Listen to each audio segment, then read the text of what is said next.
Trello és l'aplicació que ens permetrà organitzar-nos la faena i en aquest cas seguir el mètode Kanban. El mètode Kanban consisteix a organitzar la faena en 3 estadis. Cada faena que fem té sempre 3 estadis, està pendent de fer abans de començar, està en procés mentre l'estem fent i està feta quan l'hem acabada.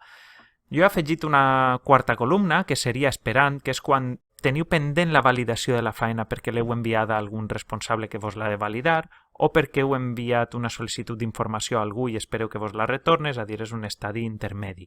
I després n'he afegit una altra que són idees, que no són faenes concretes, sinó apunts que anem prenent. Esta aplicació ens permet treballar en equip. Així veieu que hi ha 3 persones en l'equip i assignar les faenes concretes a cada persona de l'equip, amb la qual cosa de seguida sabem quanta gent té cada faena. Per exemple, podem desplaçar esta faena a esta persona, a esta persona a esta, etc. Podem saber qui té què en cada cas. A més, ens permet treballar amb diversos taulers. Els taulers, tot això és un tauler, i ens permeten tindre un tauler per al servei d'informàtica com este, podria tindre un altre si fora professor associat, o podria tindre un altre per a selecció i formació, etc. etc.